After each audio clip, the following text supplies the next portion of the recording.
নমস্কাৰ এই মুহূৰ্তত আহি পৰিছে আজি ৰাতিপুৱাৰ কেইবাটাও গুৰুত্বপূৰ্ণ খবৰ আৰু এনে ধৰণৰ খবৰসমূহ নিতৌ চাবলৈ চেনেলটো ছাবস্ক্ৰাইব কৰি ভিডিঅ'টোত এটা লাইক কৰি দিবলৈ ৰাতিপুৱাৰ প্ৰথমটো ব্ৰেকিং নিউজ দিল্লীত আৰম্ভ হোৱা কক্ৰোচ জনতা পাৰ্টি প্ৰতিবাদ এতিয়া সমগ্ৰ ভাৰতজুৰি বিয়পি পৰিছে যুৱ প্ৰজন্মৰ প্ৰতিবাদ দমনৰ চেষ্টাৰ পিছতেই ক্ষোভৰ অগ্নি দেখিবলৈ পোৱা গৈছে সমগ্ৰ ভাৰততেই কেৱল এতিয়া দিল্লীতেই আবদ্ধ হোৱা নাই প্ৰতিবাদী কাৰ্যসূচী সমগ্ৰ ভাৰততে বিয়পি পৰিছে দিল্লীত আৰম্ভ হোৱা ছাত্ৰ আন্দোলন দিল্লীৰ উপৰিও বুধবাৰে বিয়লি পাটনা ভূপাল লক্ষ্ণৌ মুম্বাই আহমেদাবাদকে ধৰি কেইবাখনো চহৰত যুৱ প্ৰজন্মৰ তীব্ৰ প্ৰতিবাদ দেখিবলৈ পোৱা গৈছে বিজেপিৰ বিৰুদ্ধে ছাত্ৰ ছাত্ৰী অভিভাৱক শিক্ষক সামাজিক সংগঠনৰ লগতে কংগ্ৰেছকো ধৰি কেইবাটাও বিৰোধী দলৰ নেতৃত্বত সমগ্ৰ ভাৰততে দেখিবলৈ পোৱা গৈছে এই প্ৰতিবাদ দেশজুৰি এতিয়া নীট পৰীক্ষাৰ প্ৰশ্নকাকত ফাদিলক লৈ তীব্ৰ ক্ষোভ ভয়ংকৰ প্ৰতিবাদত জ্বলি উঠিছে ভাৰতৰ বিভিন্ন প্ৰান্ত আৰক্ষী আৰু প্ৰতিবাদকাৰীৰ মাজত প্ৰচণ্ড হতাহতিৰ ঘটনাও সংঘটিত হৈছে যুৱ প্ৰজন্মই এতিয়া ৰাজপথত ন্যায় বিচাৰি খাইছে হাবাথুৰি তাকে লৈ প্ৰশ্নৰ উত্থাপন কৰিছে প্ৰতিবাদকাৰীসকলে বিদেশতো কক্ৰোচ জনতা পাৰ্টিয়ে সাব্যস্ত কৰিছে তীব্ৰ প্ৰতিবাদ মুঠতে দিল্লীত আৰম্ভ হোৱা ছাত্ৰ আন্দোলন এতিয়া ভাৰতৰ বিভিন্ন ৰাজ্যৰ লগতে বিদেশতো দেখিবলৈ পোৱা গৈছে এই আন্দোলন বিজেপি চৰকাৰৰ বিৰুদ্ধে ছাত্ৰ ছাত্ৰী আৰু নৱপ্ৰজন্মৰ ক্ষোভ দেখিবলৈ পোৱা গৈছে দিবলৈ আন এটা ব্ৰেকিং নিউজ যোৱা নিশা ৰাহুল গান্ধীয়ে অনুষ্ঠিত কৰিছিল এক সংবাদমেল প্ৰেছ কনফাৰেন্স অনুষ্ঠিত কৰি ৰাহুল গান্ধীয়ে কৰিছে মন্তব্য যিসকল আৰক্ষীয়ে মোক জোৰ কৰি লৈ গৈছিল তেওঁলোকে কানে কানে মোক কৈছিল যে এইখন চৰকাৰ ভংগ কৰক কোনোবা ৰাজস্থানৰ কোনোবা হাৰিয়ানাৰ হসাটো সকলোৱে জানে লোকসভাৰ বিৰোধী দলপতি তথা কংগ্ৰেছৰ যুৱৰাজ ৰাহুল গান্ধীৰ এই মন্তব্য যি আৰক্ষী বিষয়াসকলে ৰাহুল গান্ধীক গ্ৰেপ্তাৰ কৰিছিল সেই আৰক্ষী বিষয়াসকলে হেনো ৰাহুল গান্ধীৰ কানে কানে কৈছিল যে বিজেপি চৰকাৰটো অতি সোনকালে ভংগ কৰক ৰাহুল গান্ধীয়ে কৈছে সমগ্ৰ ভাৰতৰ লোকে এতিয়া বিজেপি চৰকাৰ ভংগ হোৱাটোৱে বিচাৰি আছে যুৱ প্ৰজন্মক কেনেকৈ ন্যায় দিব চৰকাৰে মোদী চৰকাৰক তিনিটাকৈ চৰ্ত বান্ধি দিলে বিৰোধী দলপতি তথা কংগ্ৰেছ যুৱৰাজ ৰাহুল গান্ধীয়ে দিল্লীত প্ৰতিবাদী ছাত্ৰৰ ওপৰত হোৱা প্ৰহাৰৰ পাছতেই একচনত এতিয়া ৰাহুল গান্ধী মোদী চৰকাৰক তিনিটাকৈ চৰ্ত বান্ধি দিলে কংগ্ৰেছ যুৱৰাজ তথা বিৰোধী নেতা ৰাহুল গান্ধীয়ে নৱপ্ৰজন্মৰ দাবী মানি ল'ব লাগিবই বিজেপি আৰু মোদী চৰকাৰে শান্তিৰে প্ৰতিবাদ কৰা ছাত্ৰক কিয় প্ৰহাৰ কৰা হ'ল তাৰ উত্তৰ দিব লাগিব ছাত্ৰ সমাজৰ দাবীক ন্যায্য দিব আখৰে আখৰে তিনিটাকৈ চৰ্ত পালন কৰক প্ৰথমে পদত্যাগ কৰিব লাগিব শিক্ষামন্ত্ৰী ধৰ্মেন্দ্ৰ প্ৰধানে দেশৰ ছাত্ৰ সমাজে যি আন্দোলন কৰিছে সেই আন্দোলনৰ প্ৰতি সমৰ্থন আগবঢ়াই ৰাহুল গান্ধীয়ে কৰিছে মন্তব্য দেশৰ ছাত্ৰ সমাজ সন্ত্ৰাসবাদী নহয় আমাৰ দেশৰ ভৱিষ্যত তৃতীয় দাবী ছাত্ৰ সমাজৰ সন্মুখত ঘটনাক লৈ অনুশোচনা প্ৰকাশ কৰক প্ৰধানমন্ত্ৰী নৰেন্দ্ৰ মোদীয়ে তথ্য সহকাৰে ছাত্ৰৰ ওপৰত আৰক্ষীৰ বৰ্বৰতা প্ৰমাণ কৰিলে কংগ্ৰেছৰ যুৱৰাজ ৰাহুল গান্ধীয়ে দিল্লী আৰক্ষীয়ে ছাত্ৰৰ ওপৰত অত্যাচাৰ কৰাৰ অভিযোগ বিগত 10 বছৰত 152 বাৰ প্ৰশ্নকাকত ফাদিলৰ ঘটনা হৈছে 7.7 কোটি শিক্ষাৰ্থীক প্ৰভাৱিত কৰিছে প্ৰশ্নকাকত ফাদিলৰ ঘটনাই ছাত্ৰ সমাজৰ দাবীক ন্যায্য দাবী আখ্যাৰে তিনিটাকৈ চৰ্ত বান্ধি দিছে ৰাহুল গান্ধীয়ে লগতে ৰাহুল গান্ধীয়ে কৈছে ছাত্ৰ ছাত্ৰীসকলে কৰা প্ৰতিবাদক আমি সমৰ্থন জনাই আমিও প্ৰতিবাদ সাব্যস্ত কৰিছিলোঁ কিয়নো যুৱ প্ৰজন্ম ছাত্ৰ ছাত্ৰীসকল আৰু কৃষকসকলে যি প্ৰতিবাদ কৰিব সেই প্ৰতিবাদৰ প্ৰতি মোৰ সম্পূৰ্ণ সমৰ্থন থাকিব বুলি মন্তব্য কংগ্ৰেছৰ যুৱৰাজ ৰাহুল গান্ধীৰ যিকোনো মুহূৰ্তত পদত্যাগ কৰিব পাৰে ধৰ্মেন্দ্ৰ প্ৰধানে এটা ব্ৰেকিং নিউজ এই মুহূৰ্তত জনাবলৈ চেষ্টা কৰিছো শিক্ষামন্ত্ৰী ধৰ্মেন্দ্ৰ প্ৰধানে যিকোনো মুহূৰ্ততেই কৰিব পাৰে পদত্যাগ কক্ৰোচ জনতা পাৰ্টি আৰু বিৰোধীৰ প্ৰতিবাদ চলি থকাৰ মাজতেই এই ডাঙৰ খবৰ এই মুহূৰ্তত আহি পৰিছে যিকোনো মুহূৰ্তত পদত্যাগ কৰিবলৈ সাজু ধৰ্মেন্দ্ৰ প্ৰধান শিক্ষামন্ত্ৰী পদ ত্যাগ কৰাৰ সম্ভাৱনা ধৰ্মেন্দ্ৰ প্ৰধানৰ মোদী চৰকাৰৰ মূৰৰ কামোৰণি হৈ পৰিছে ধৰ্মেন্দ্ৰ প্ৰধানৰ বাবেই বেকফুটত মোদীৰ বিজেপি চৰকাৰ ধৰ্মেন্দ্ৰ প্ৰধানৰ বাবে দেশজুৰি প্ৰতিবাদৰ সন্মুখীন মোদীৰ বিজেপি চৰকাৰ লোকসভাত হ'ব বিশেষ আলোচনা ধৰ্মেন্দ্ৰ প্ৰধানৰ পদত্যাগৰ দাবীত উত্তাল প্ৰতিবাদ বিজয়ৰ দিশে এতিয়া ছাত্ৰ সমাজ কিয়নো দিল্লীৰ যন্তৰ মন্তৰত এতিয়াও অব্যাহত আছে প্ৰতিবাদ চলি থকাৰ মাজতেই সূত্ৰৰ পৰা জানিব পৰা গৈছে যে ধৰ্মেন্দ্ৰ প্ৰধানে শিক্ষামন্ত্ৰী পদৰ পৰা পদত্যাগ কৰিবলৈ সাজু হৈ পৰিছে। যিকোনো মুহূৰ্ততেই সেই ব্ৰেকিং নিউজটো আহিব যে ধৰ্মেন্দ্ৰ প্ৰধানে শিক্ষামন্ত্ৰী পদৰ পৰা পদত্যাগ কৰিছে। বৃহৎ জয়ৰ দিশে এতিয়া আগবাঢ়িছে ছাত্ৰ আন্দোলন। আন এটা অতিকৈ গুৰুত্বপূৰ্ণ খবৰ, কক্ৰোচ জনতা পাৰ্টিৰ প্ৰতিবাদ চলি থকাৰ মাজতেই জেপি নাড্ডাৰ গুৰুত্বপূৰ্ণ সংবাদমেল। শিক্ষাৰ্থীক লৈ ৰাজনীতি কৰাটো উচিত নহয়, প্ৰশ্নকাকত ফাদিল গুৰুতৰ সমস্যা। সদনত আলোচনাৰ বাবে সাজু বিজেপি চৰকাৰ। ৰাহুল গান্ধীৰ অভিযোগ সন্দৰ্ভত তদন্ত কৰিব চৰকাৰে। 150 বাৰ প্ৰশ্নকাকত ফাদিল হোৱা বুলি অভিযোগ কৰিছিল বিৰোধী দলপতি তথা কংগ্ৰেছ যুৱৰাজ ৰাহুল গান্ধীয়ে। প্ৰশ্নকাকত ফাদিল আৰু দিল্লীৰ যন্তৰ মন্তৰত চলি থকা প্ৰতিবাদ সন্দৰ্ভত শিক্ষাৰ্থীক লৈ এইদৰে জেপি নাড্ডাই সংবাদমেলৰ জৰিয়তে কৰিছে কেইবাটাও ডাঙৰ মন্তব্য। আন এটা ব্ৰেকিং নিউজ, বিজেপি কৰ্মীয়ে শিল দলিয়ালে কংগ্ৰেছৰ কৰ্মীক লৈ। কংগ্ৰেছৰ ৰাজীৱ ভৱনলৈ শিল দলিয়াইছে বিজেপি কৰ্মীয়ে। কংগ্ৰেছ আৰু বিজেপিৰ মাজত প্ৰচণ্ড মাৰপিটৰ ঘটনা সংঘটিত হৈছে বুলি জানিব পৰা গৈছে। হায়দৰাবাদত উত্তপ্ত পৰিস্থিতি, কংগ্ৰেছ আৰু বিজেপি কৰ্মীৰ মাজত যুদ্ধ। বিজেপি কাৰ্যালয়ৰ চৌহদ ঘেৰাও কৰি প্ৰতিবাদ কংগ্ৰেছী কৰ্মীৰ। হাতত লাঠি লৈ সন্মুখ সমৰত বিজেপি কংগ্ৰেছ কৰ্মী। ঘটনাত বহু কৰ্মী আহত হোৱাৰ আশংকা কৰা হৈছে। হায়দৰাবাদত বিজেপি আৰু কংগ্ৰেছ কৰ্মীৰ মাজত এই প্ৰচণ্ড মাৰপিটৰ ঘটনা সংঘটিত হৈছে বুলি জানিব পৰা গৈছে। হায়দৰাবাদত বিজেপি কংগ্ৰেছৰ এই মাৰপিটৰ ঘটনাই জোকাৰিছে সমগ্ৰ ভাৰত। অইন এটা খবৰ, অসমত বিজেপিয়ে কৰিছে প্ৰতিবাদ। এক আজব ঘটনা সংঘটিত হৈছে। চৰকাৰ বিজেপিৰেই, কিন্তু কংগ্ৰেছৰ বিৰুদ্ধেহে এতিয়া বিজেপিয়ে কৰিছে প্ৰতিবাদ। কংগ্ৰেছ হাই খাই, ৰাহুল গান্ধী হাই খাই, বাজপেয়ী ভৱনত ৰাজ্যিক বিজেপিৰ প্ৰতিবাদ। কংগ্ৰেছ আৰু বিৰোধী দলে প্ৰধানমন্ত্ৰী নৰেন্দ্ৰ মোদীৰ বাসগৃহৰ সন্মুখত কৰা প্ৰতিবাদৰ বিৰোধিতাৰে অৱস্থান ধৰ্মঘটত বহিল অসম ৰাজ্যিক বিজেপি। ৰাজ্যিক বিজেপিৰ মহিলা মৰ্চা আৰু যুৱ মৰ্চাৰ উদ্যোগত এই প্ৰতিবাদী কাৰ্যসূচী দেখিবলৈ পোৱা গৈছে, য'ত উপস্থিত আছিল মন্ত্ৰী পীযুষ হাজৰিকাকে ধৰি ভাৰতীয় জনতা পাৰ্টিৰ বিধায়ক আৰু মন্ত্ৰীসকল। এইবাৰ বিজেপিৰ বিৰুদ্ধে নহয়, কংগ্ৰেছৰ বিৰুদ্ধেহে বিজেপিয়ে কৰিছে প্ৰতিবাদ। এই প্ৰতিবাদৰ দৃশ্য সামাজিক মাধ্যমত কিন্তু যথেষ্ট পৰিমাণে ভাইৰেল হৈ পৰিছে। বিজেপি চৰকাৰ আছে আৰু সেই বিজেপিয়ে এতিয়া কংগ্ৰেছৰ বিৰুদ্ধেহে প্ৰতিবাদত নামিছে। কি ক'ব আপুনি এই প্ৰতিবাদী কাৰ্যসূচীক কমেণ্ট বক্সৰ জৰিয়তে জনাবলৈ নাপাহৰিব।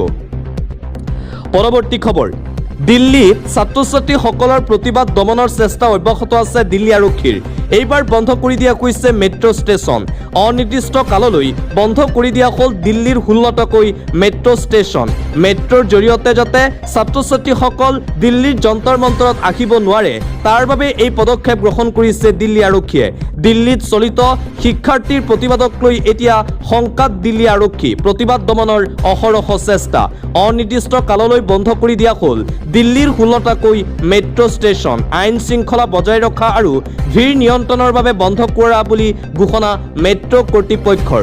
16টা মেট্ৰ' ষ্টেচন বন্ধৰ পিছতেই উত্তপ্ত পৰিস্থিতিৰ সৃষ্টি।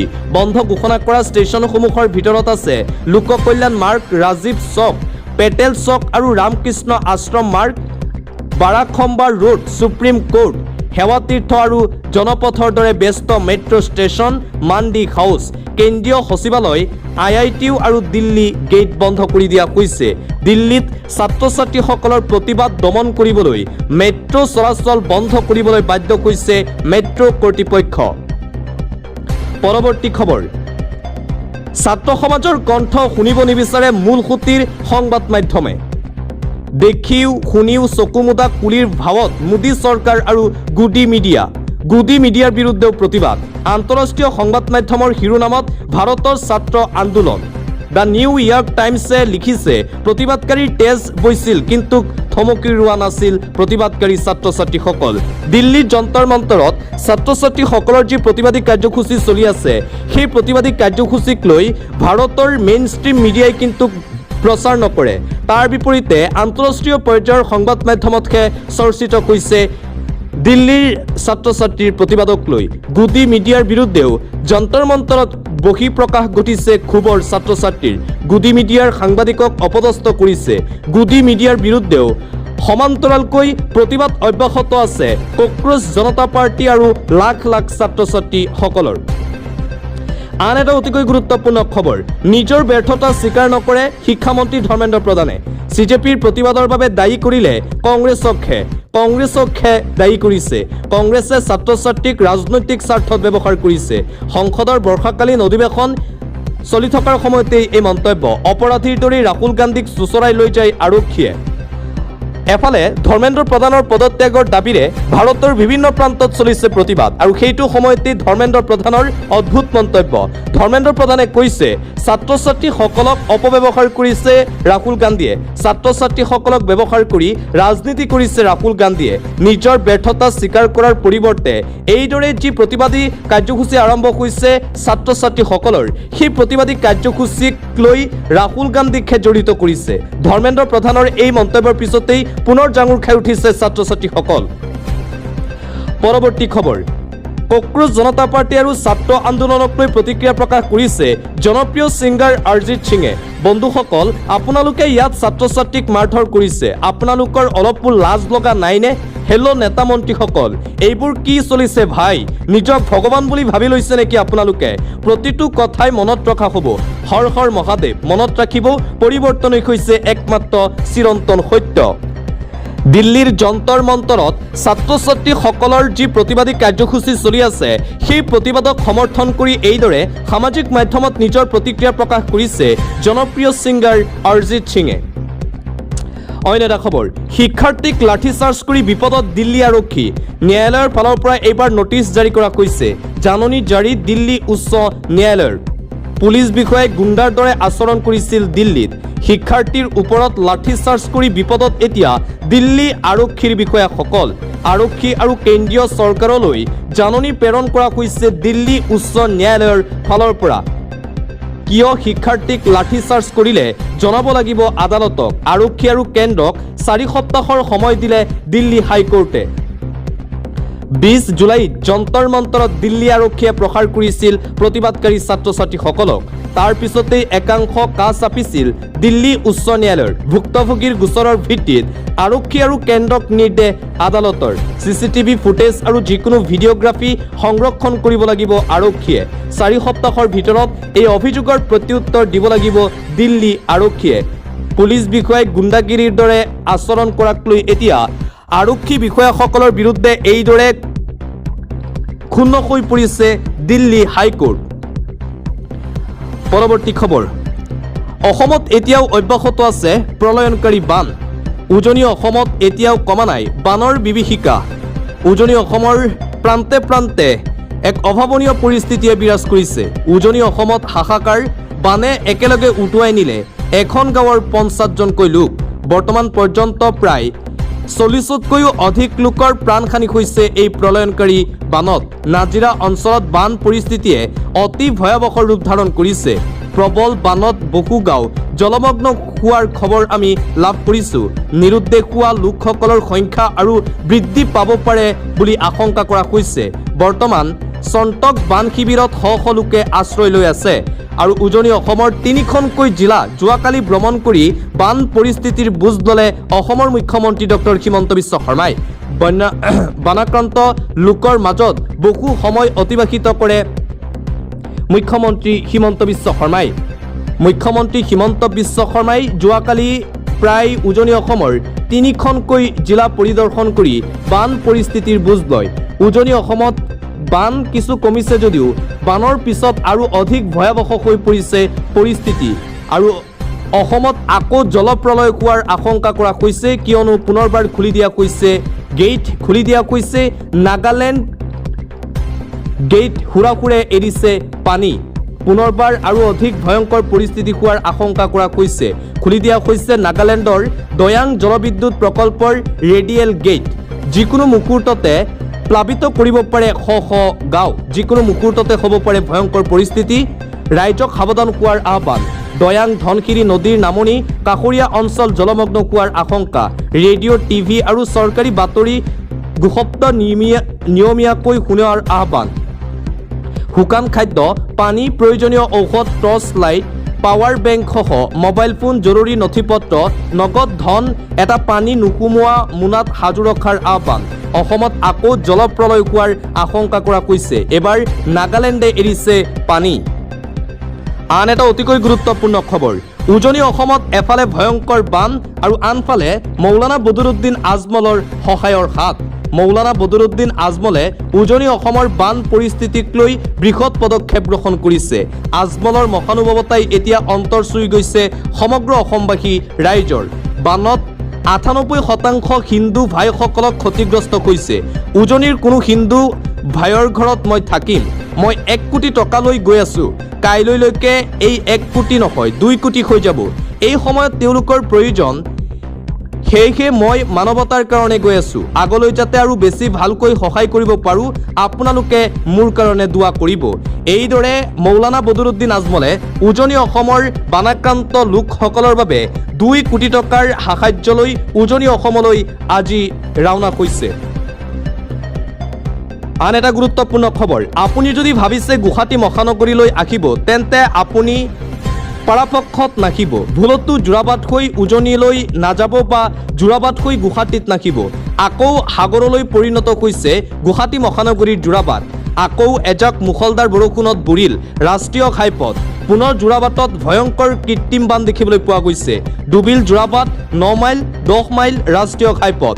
ঘাইপথত ঠায়ে ঠায়ে ১.৫ ফুট পৰ্যন্ত পানী। যান জঁটত জীয়াতু ভুগিছে সাধাৰণ জনতা। শ্বিলং আৰু উজনি অভিমুখী ঘাইপথত ৪ ফুট পৰ্যন্ত পানী। স্তব্ধ হৈ পৰিছে যাতায়াত ব্যৱস্থা। ঘণ্টা ঘণ্টা ধৰি আবদ্ধ শ শ যান বাহন। আকৌ এজাক বৰষুণতেই বুৰিল যোৰাবাট। অন্য এটা খবৰ, বিধানসভাৰ মজিয়াৰ পৰা দাঙি লৈ যোৱা হ'ল বিধায়কক। এইবাৰ পশ্চিমবংগৰ বিধানসভাত সংঘটিত হৈছে এই ভয়ংকৰ ঘটনা। বিধানসভাৰ পবিত্ৰ মজিয়াৰ পৰা উঠাই লৈ যোৱা হ'ল এইবাৰ তৃণমূল কংগ্ৰেছৰ MLA-ক। মাৰ্চেল লগাই অপসাৰণ TMCৰ বিধায়কক। পশ্চিমবংগৰ বিধানসভাত হুলস্থলীয়া পৰিস্থিতিৰ সৃষ্টি হয়। অধ্যক্ষৰ নিৰ্দেশত সদনৰ পৰা অপসাৰণ কুণাল ঘোষক। অধ্যক্ষৰ নিৰ্দেশত সদনৰ পৰা অপসাৰণ কুণাল ঘোষক। বিদ্ৰোহী TMCৰ বিধায়কক আখৰুজ্জামানৰ ভাষণত বাধা প্ৰদান কৰাৰ বাবে অপসাৰণ। লগে লগে কুণাল ঘোষৰ সৈতে তৰ্ক কৰিবলৈ আৰম্ভ কৰে বিজেপি বিধায়কে। অধ্যক্ষৰ নিৰ্দেশতো আসনলৈ ঘূৰি নাহিল কুণাল ঘোষ। লগে লগে বিশৃংখল হৈ পৰে বিধানসভাৰ মজিয়া। মমতা বেনাৰ্জীৰ পৰাজয়ৰ পিছত পতন আৰম্ভ TMCৰ। অসংখ্য বিধায়ক সাংসদে আৰম্ভ কৰিছে বিদ্ৰোহ। বিদ্ৰোহী বিধায়কে গঠন কৰিছে পৃথক ফৈদ, য'ত ৬০জন বিধায়ক একত্ৰিত হৈ আৰম্ভ কৰিছে বিদ্ৰোহ। আৰু পশ্চিমবংগৰ বিধানসভাত এই ঘটনা। পৰৱৰ্তী খবৰ, ১৮০০ সুৰা বিপণী উপহাৰ হিমন্ত বিশ্ব শৰ্মাৰ বিজেপি চৰকাৰৰ। মাত্ৰ ৫ বছৰতেই ১৮২০খন সুৰা বিপণীক অনুজ্ঞাপত্ৰ বিজেপি চৰকাৰৰ। বিপণী বৃদ্ধিৰ লগে লগে বাঢ়িছে আবকাৰী ৰাজহ সংগ্ৰহৰ পৰিমাণ। সুৰাৰ ৰাজহেৰে ৰাজ্য চলোৱাৰ নীতি নেকি হিমন্ত বিশ্ব শৰ্মাৰ? একেলৈ এতিয়া প্ৰশ্ন উত্থাপন কৰিছে বিৰোধী দলসমূহে। দিনক দিনে মদৰ দোকান বৃদ্ধি কৰি আছে বিজেপি চৰকাৰে। কেৱল মাত্ৰ ৰাজহ সংগ্ৰহ কৰাৰ স্বাৰ্থতেই মদৰ দোকান বৃদ্ধি কৰি আছে হিমন্ত বিশ্ব শৰ্মাই। হিমন্ত বিশ্ব শৰ্মাই সুৰাৰ বিপণী স্থাপন কৰাক লৈ বিজেপি চৰকাৰৰ বিৰুদ্ধে এতিয়া সৰব হৈ পৰিছে অসমৰ বিৰোধী ৰাজনৈতিক দলসমূহৰ বিধায়কসকল। অন্য এটা খবৰ, ৬ বছৰীয়া অসম আন্দোলন আৰু ৮৫৫ জন শ্বহীদ। শ্বহীদৰ কেঁচা তেজৰ বিনিময়ত হ'ল অসম চুক্তি। তাৰ পাছত সলনি হ'ল ইখনৰ পিছত সিখন চৰকাৰ। বিদেশমুক্ত অসমৰ প্ৰতিশ্ৰুতিৰে ৰজা হ'ল ইজনৰ পাছত সিজন। কিন্তু আপোনালোকে শুনি আচৰিত হ'ব, ১৯৮৫ চনৰ পৰা বৰ্তমান পৰ্যন্ত অসমৰ পৰা প্ৰত্যাৱৰ্তন কৰা হ'ল মাত্ৰ ৩১,৭৮৯ গৰাকী বিদেশীকহে। খুদ বিধানসভাৰ মজিয়াত পোহৰলৈ আহিল এই উদ্বেগজনক তথ্য। বাংলাদেশী খেদাৰ নামত চৰকাৰ গঠন কৰি আছে ঠিকেই, কিন্তু বাংলাদেশী খেদাত কোনো এখন চৰকাৰ সফল নহ'ল। বিধানসভাৰ মজিয়াত প্ৰকাশ পাইছে এই উদ্বেগজনক তথ্য। অন্য এটা খবৰ, দেশখন একনায়কত্বৰ দিশে আগবাঢ়িছে। ইয়াত উত্তৰ কোৰিয়াৰ দৰে পৰিস্থিতি সৃষ্টি কৰা হৈছে। মোদীজীয়ে কিম জং উনৰ দৰে হ'ব বিচাৰিছে। শংকৰাচাৰ্য অভিমুক্তেশ্বৰানন্দ সৰস্বতীয়ে এই মন্তব্য কৰে। বিজেপি চৰকাৰৰ বিৰুদ্ধে ক্ষোভ প্ৰকাশ কৰিছে এই ধৰ্মগুৰুজনে। উত্তৰ কোৰিয়াৰ দৰে পৰিস্থিতিৰ সৃষ্টি কৰিব বিচাৰিছে ভাৰতত প্ৰধানমন্ত্ৰী নৰেন্দ্ৰ মোদীয়ে। অন্য এটা খবৰ, যুৱ প্ৰজন্মৰ সমস্যাক লৈ কিয় মৌন প্ৰধানমন্ত্ৰী নৰেন্দ্ৰ মোদী? কিয় প্ৰধানমন্ত্ৰী নৰেন্দ্ৰ মোদীয়ে যুৱ প্ৰজন্মৰ সমস্যাক লৈ মাত নামাতে? কিয় প্ৰধানমন্ত্ৰী নৰেন্দ্ৰ মোদী আৰু বিজেপিয়ে যুৱ প্ৰজন্মৰ সমস্যা সমাধান নকৰে? ইয়াকে লৈ এতিয়া মোদী চৰকাৰৰ বিৰুদ্ধে সৰব হৈ পৰিছে অখিলেশ যাদৱে কেইবাটাও ডাঙৰ প্ৰশ্ন উত্থাপন কৰি মোদী চৰকাৰক থকা সৰকা কৰিছে সদনত। ছাত্ৰ ছাত্ৰীৰ প্ৰতিবাদক লৈ লোকসভাত গৰ্জন অখিলেশ যাদৱৰ। পৰৱৰ্তী খবৰ, স্মাৰ্ট চিটি গুৱাহাটীৰ এখন থানা দেখিলে চকু কপালত উঠিব আপোনাৰ। গোহালি সদৃশ পৰিৱেশৰ মাজত দিন কটাইছে থানাখনৰ আৰক্ষীয়ে। চৰম বিভৎস পৰিৱেশত হাহাকাৰ। এজাক বৰষুণ দিলেই গীতানগৰ থানাৰ চৌহদত এক আঁঠু সদৃশ পানী। থানাখনৰ সমস্যা সমাধানৰ বাবে মুখ্যমন্ত্ৰীক বহুবাৰ দাবী জনাই অহাৰ পাছতো আজিলৈ সমাধান হোৱা নাই সমস্যা। শীঘ্ৰেই থানাখনৰ দীৰ্ঘদিনীয়া সমস্যা সমাধানৰ দাবী অঞ্চলটোৰ জ্যেষ্ঠ নাগৰিকসকলৰ। স্মাৰ্ট চিটি গুৱাহাটীৰ এখন থানাৰ দৃশ্য দেখিলে আপোনাৰো চকু কপালত উঠিব। দিবলৈছো আন এটা অতিকৈ গুৰুত্বপূৰ্ণ খবৰ। বুধবাৰে বিধানসভাত উত্থাপিত হ'ল ভূমি অধিগ্ৰহণ, পুনৰ্বাসন আৰু পুনৰ সংস্থাপনত উচিত ক্ষতিপূৰণ আৰু স্বচ্ছতাৰ অধিকাৰ অসম সংশোধন বিধেয়ক 2016-26। এই সংশোধনী বিধেয়কৰ জৰিয়তে ভূমি অধিগ্ৰহণ, পুনৰ্বাসন আৰু উচিত ক্ষতিপূৰণ সম্পৰ্কীয় 2013 চনৰ আইনৰ ক্ষেত্ৰত সংশোধনৰ প্ৰস্তাৱ দিয়া হৈছে। এই বিধেয়ক আইনত পৰিণত হ'লে বৈদ্যুতিকৰণ, গ্ৰাম্য আন্তঃগাঁথনি, স্বাস্থ্য আৰু শিক্ষাকে ধৰি কেতবোৰ প্ৰকল্প স্থাপনত প্ৰয়োজন নহ'ব ৰাজহুৱা শুনানিৰ। সম্প্ৰতি কেৱল ৰাষ্ট্ৰীয় নিৰাপত্তা আৰু সুৰক্ষা সম্পৰ্কীয় প্ৰকল্পৰ ক্ষেত্ৰতহে প্ৰযোজ্য হৈ আছে ৰেহাই। বিধানসভাত উত্থাপন হ'ল এই বহুকেইটা গুৰুত্বপূৰ্ণ বিধেয়ক। বানপানীক লৈ ৰাজনীতি নকৰিব। এইখন অসমত গৰাখহনীয়াৰ পইচাকেইটাৰ নামতো ৰাজনীতি হয়। প্ৰাকৃতিক দুৰ্যোগত ক্ষতিগ্ৰস্ত সকলোৱে সাহায্য পাওক।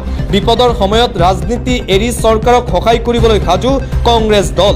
বিধানসভালৈ আহি কংগ্ৰেছৰ বিধায়ক জয়প্ৰকাশ দাসৰ এই মন্তব্য। বান সমস্যাক লৈ যাতে বিজেপি চৰকাৰে ৰাজনীতি নকৰে তাৰ বাবে আহ্বান জনাইছে কংগ্ৰেছৰ বিধায়ক জয়প্ৰকাশ দাসে। আনকি এই দুৰ্যোগৰ সময়ত কংগ্ৰেছে ৰাজনীতি এৰি চৰকাৰক সম্পূৰ্ণৰূপে সহায় কৰিবলৈ প্ৰস্তুত বুলি মন্তব্য কৰিছে কংগ্ৰেছৰ বিধায়ক জয়প্ৰকাশ দাসে।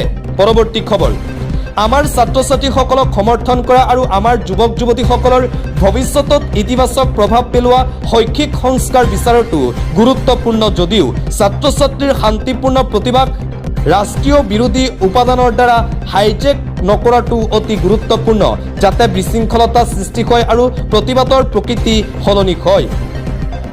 কক্ৰোচ জনতা পাৰ্টিৰ প্ৰতিবাদক লৈ পোনপ্ৰথমবাৰৰ বাবে এইদৰে মন্তব্য কৰিছে বলিউডৰ অভিনেত্ৰী প্ৰীতি জিন্টাই এইদৰে CJPৰ প্ৰতিবাদক লৈ